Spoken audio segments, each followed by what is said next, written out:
അലാ ഇന്നഹും ഫീ മിരിയത്തിൻ മിൻ ലിഖാഇ റബ്ബിഹിം.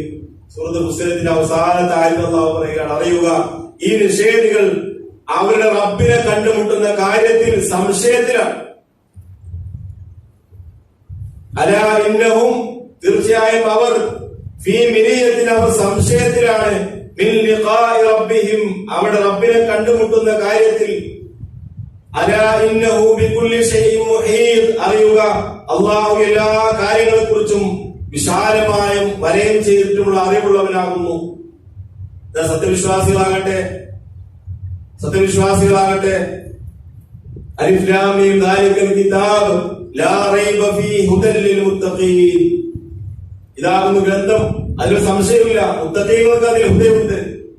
ഉടനെ പറഞ്ഞ അല്ലദീന യുമിനൂന ബിൽ ഗൈബ്, അദൃശ്യമായ കാര്യം വിശ്വസിക്കുന്നവരാകും.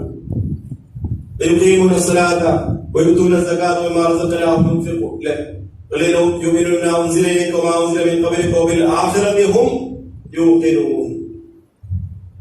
നമസ്കാരം നിലനിർത്തുന്നവർ, സകാത്ത് കൊടുക്കുന്നവർ, പ്രവാചകനിലും അവതരിപ്പിക്കപ്പെട്ട ഗ്രന്ഥത്തിലും മുൻഗ്രന്ഥങ്ങളിൽ വിശ്വസിക്കുന്നവർ, വബിൽ ആഖിറതി ഹും യൂഖിനൂൻ, ആഖിറത്തിന്റെ കാര്യത്തിൽ അവർ യഖീനുള്ളവരാണ്. പ്രപഞ്ചത്തിലേക്ക് ചുറ്റും നോക്കുമ്പോൾ അതിലെ ഓരോ കുദ്റത്തുകളും അവരെ പഠിപ്പിക്കുന്നത് ഈ പ്രപഞ്ചത്തിന് ഒരു സൃഷ്ടാവുണ്ട്, ഒരു സംരക്ഷകനുണ്ട്, ഒരു നാഥനുണ്ട്. ആ നാഥൻ ഉദ്ദേശിക്കുന്ന സമയത്ത് ഈ പ്രപഞ്ചത്തിന്റെ അവസാനം സംഭവിക്കാനും പിന്നീട് മനുഷ്യരുടെ പുനരുദ്ധാനവും പുനർജീവിതവും ഹിസാബും സ്വർഗവും നരകവും ഖുർആൻ അവരെ പഠിപ്പിക്കുന്ന എല്ലാ കാര്യങ്ങളിലും അവർക്ക് കൃത്യമായ ഉറച്ച വിശ്വാസമുണ്ട്.